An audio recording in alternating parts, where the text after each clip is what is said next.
Bueno, ahora vamos a explicar la noción básica o el concepto básico de flujo eléctrico. Entonces, para esto, bueno, vamos a retomar la idea de las líneas de campo, de las líneas de campo eléctrico. Y en nuestros estudios anteriores, pues habíamos analizado de forma cualitativa estas líneas, ¿no? Es decir, cómo se comportaban si, por ejemplo, por aquí tenía una carga positiva y por acá tenía una carga negativa, pues estudiábamos cualitativamente o gráficamente cómo se comportaban estas líneas de campo, ¿no? Pero ahora en lo que nos vamos a centrar es en un análisis cuantitativo de las líneas de campo. Ujú. Entonces, ¿cómo vamos a proceder? Bueno, vamos a proceder de la siguiente manera. Vamos a considerar que tenemos un cierto campo eléctrico uniforme, que en este caso estamos representando por todas estas flechas en color naranja. Entonces tenemos este campo eléctrico uniforme y todas estas líneas de campo atraviesan una cierta superficie, una cierta área, una cierta área cuadrada o rectangular que estamos denotando con la letra A mayúscula, ¿no? Y este va a ser nuestro caso base, digamos que va a ser el caso más simple. Y en este caso más simple, esta área, digamos esta superficie cuadrada o rectangular de área A, debe ser tal que se encuentre en un plano que sea perpendicular al campo. Es decir, es decir que si viésemos digamos, del lado esta situación o este esquema digamos, en un sistema de referencias tridimensional. Entonces por aquí, por ejemplo, podríamos tener nuestro eje Z y por aquí podríamos tener, digamos, nuestro eje X, digamos, por aquí. Y por acá nuestro eje Y, por ejemplo. Entonces, digamos, si viéramos una vista plana del plano XZ, pues tendríamos lo siguiente, ¿no? Por aquí tenemos nuestro eje Z y por acá tendríamos nuestro eje X, por ejemplo. Y entonces lo que veríamos es que serían todas estas líneas del campo, que en nuestro caso, digamos, serían paralelas al eje X. Todas estas líneas de campo eléctrico. Y luego tendríamos, digamos, esta superficie. Y esta superficie va a ser tal que va a ser perpendicular al campo. Es decir, esta superficie de área A se va a encontrar colocada de tal manera que respecto a los vectores de campo eléctrico, pues va a formar un ángulo recto, ¿no? Aquí se va a formar un ángulo recto de 90 grados. Así va a estar dispuesto.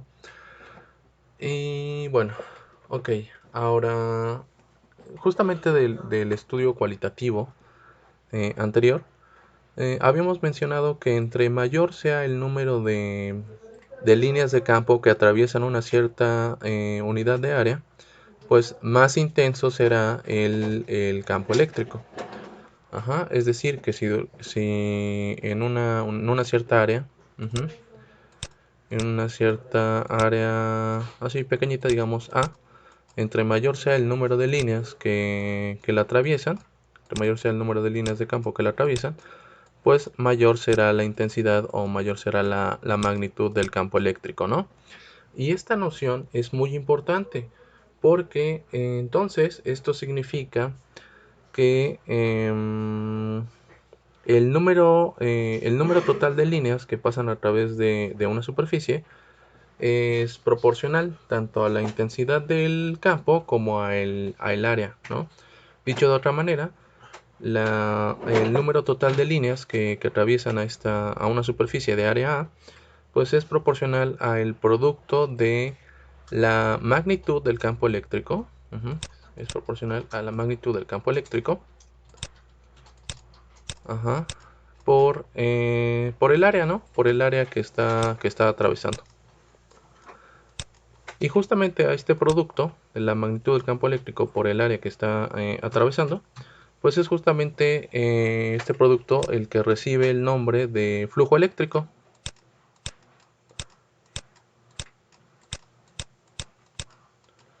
Flujo eléctrico. De flujo eléctrico. Ahora, en forma de ecuación, pues tendríamos esta ecuación, la ecuación 23.2, que es justamente lo que nos está indicando. Y aquí, pues el flujo eléctrico lo estamos representando con la letra griega Phi mayúscula, ¿no? Phi subíndice E, para denotar el flujo eléctrico. Y entonces, pues básicamente esta ecuación 23.2 nos está diciendo que la magnitud del flujo eléctrico a través de una cierta superficie con una área A, que es atravesada por un campo eléctrico uniforme de magnitud E, pues es simplemente igual a el producto, ¿no? De la magnitud del campo por el área, ¿no? Por el área de la superficie que está siendo atravesada por estas líneas de campo. Y esta es la idea esencial, de el concepto de flujo eléctrico. Ya nada más como, digamos que como pequeña anotación, ¿cuáles son las unidades de este flujo eléctrico? Bueno, analizando la fórmula nos dice que el flujo eléctrico es igual a la magnitud del campo por el área. Y entonces en el sistema internacional de unidades, pues ya sabemos que la magnitud del campo eléctrico se expresa en Newton sobre Coulomb. Y en el caso del área, pues en metros cuadrados, ¿no? De modo que al hacer la multiplicación, pues entonces las unidades resultantes pues serán Newton metro cuadrado sobre Coulomb, ¿no? O Newton metro cuadrado por Coulomb, ¿no? Y estas son las unidades en las que se van a expresar, va a expresar el flujo eléctrico, bueno, unidades del sistema internacional, ¿no? Y esta formulita tan básica, tan sencilla, que nos indica el producto de la magnitud del campo eléctrico por el área de la superficie que atraviesa, pues es la idea básica, es la idea esencial, el concepto de flujo eléctrico. Pero este es el caso base, ¿no? Este es el caso de análisis base. Es la configuración, digamos, más sencilla posible. Pero pues evidentemente en análisis de problemas reales, pues la situación es un poco más compleja. Y básicamente esto es lo que vamos a analizar en la siguiente sección. ¿Qué sucede si esta superficie de área A no es perpendicular al campo eléctrico? Eso es justamente lo que vamos a analizar en la siguiente sección.